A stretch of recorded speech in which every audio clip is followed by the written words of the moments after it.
నాకెవరు వాళ్ళు చెప్పినట్టు కుటుంబ సభ్యులు డబ్బులో లేకపోవచ్చు. నేను నమ్మినది రెండు. ఈరోజు నేను పిలిచాలా, మీడియా వాళ్ళని తప్ప ఎవరిని పిలిచాలా? మీరు ఇంటి బయటికి పోతే 1000 మంది ఉన్నారు. వాళ్ళని నేను పిలిచినానా? ఎందుకు వచ్చినారు వాళ్ళు? ఎవరో సిద్ధార్థ రెడ్డి కాడికి పోతాం, సిద్ధార్థ రెడ్డి ఇంటికాడికి పోతామంటే నా బొచ్చు రారా అని వచ్చినారు. నేను రమ్మన్నానా? నేను రమ్మంటే ఒక కర్నూలు నుంచి వస్తారా? ఈ రాష్ట్రంలో ఎవరికి ఇబ్బంది అన్నా పరిగెత్తినా కదా, అదే నాకు ఇబ్బంది అంటే ఎవరు రాడా? నేను నమ్ముకునే జనాలను నమ్మినా. రెండోది జగన్ సార్ని నమ్మినా. అదే జగన్ సార్ని అడుగుతా, సార్ మన పార్టీ దగ్గర నుంచి వాళ్ళ పార్టీ వరకు అందరూ కూడా ఆయనకు అమ్ముడుపోతారట సార్, ఆయన ఎవరినైనా కొనేస్తాడంట సార్, మళ్ళీ మిమ్మల్ని కూడా ఏమన్నా కొంటాడేమో నాకు తెలియదు సార్. నాకు తెలిసి నా నమ్మకం అంతా మీ పైనే. మీరు ఏమన్నా వీళ్ళపైన చర్యలు తీసుకుంటారా లేదా అని సార్ని అడుగుతాను నేను.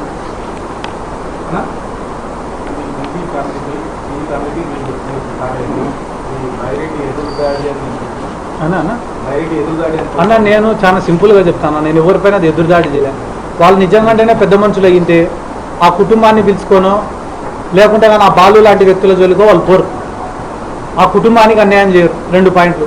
మూడోది, మంత్రి స్థాయి వ్యక్తులు పెద్ద పెద్ద కోటలు నిర్మించుకునే అంత పెద్ద టీజీ వెంకటేష్ గారు సోషల్ మీడియాలో ఎవడో పోస్టులు పెడితే దానిపైన స్పందించి వాళ్ళని ఎత్తుకొని వచ్చి కొట్టి వాళ్ళతో కాళ్ళు మొక్కించుకొని మళ్ళీ వాళ్ళపైన ఐటీ కేసులు పెట్టరు.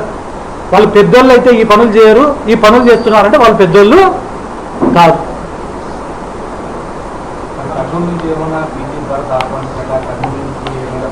అన్న ఒక ఇష్యూని పట్టుకొని రాజకీయంగా వాడుకునేంత పనికిమాలని నేను కాదు.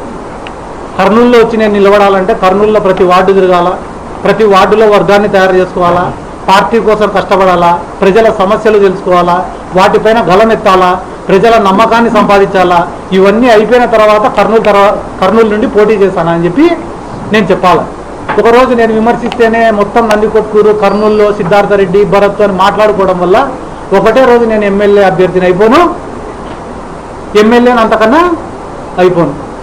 నందికొట్కూరులో కొన్ని ఏళ్ళు కష్టపడి గ్రామంలో ఒకనొకప్పుడు వైఎస్ఆర్ కాంగ్రెస్ పార్టీలో నేను చేరేటప్పుడు నా ఎంట 100 మంది రావడానికి భయపడ్డాను. ఎన్నో ఏళ్ళు కష్టపడి గడప తిరిగిన తర్వాత ఒక వర్గాన్ని ఏర్పాటు చేసుకొని ప్రతి గ్రామంలో ఒక సర్పంచ్ అభ్యర్థిని నిలబెట్టుకునే స్థాయికి నేను వచ్చిన.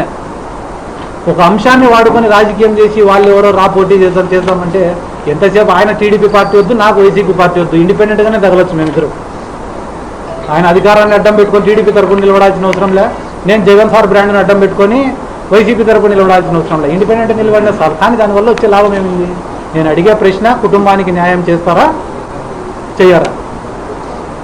దాన్ని తప్పుదారి పట్టించే విధంగా సిద్ధార్థ రెడ్డి రౌడీ, క్రిమినల్, గుండా వాళ్ళు నన్ను తిట్టిస్తున్నారు కదా. తిట్టేటోళ్ళల్లో 80% మంది దగ్గర నాతో దిగిన ఫోటో లేకుంటే కానీ నేను రాజకీయం తగ్గు.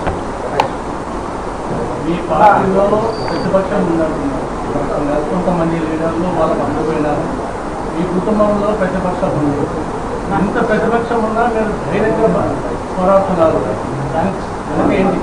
ఇప్పుడు నేను కూడా ఎన్నో రోజులు బాధపడుతుంటా రాజకీయంగా. ఎందుకు కూడా ఈ మాటలు ఎందుకు పడాలా, ఈ అవమానాలు ఎందుకు పడాలా అని అనుకుంటాను. అనుకున్న ప్రతిసారి ఇక్కడ ఉండే 100 మంది 200 మంది వస్తారు, నాకు ధైర్యం చెప్తారు, సర్ది చెప్తారు, మేము నీకు సపోర్ట్గా ఉన్నామంటారు.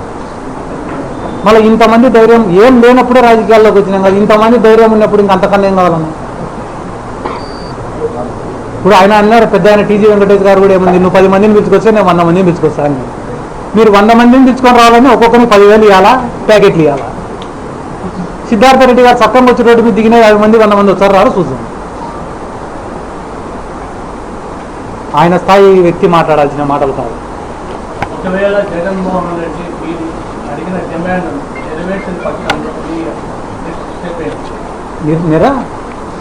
అడిగారు కదా, జగన్ సార్ దగ్గర నెరవేరకపోవడం అంటూ ఏముండదన్నా. ఆయన దృష్టికి పోవాలి.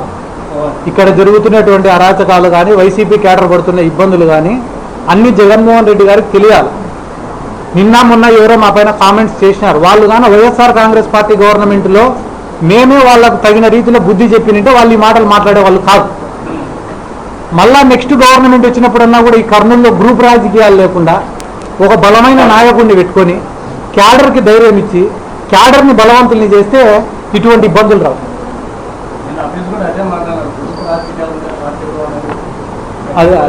అదే నేను కూడా. Please subscribe .news.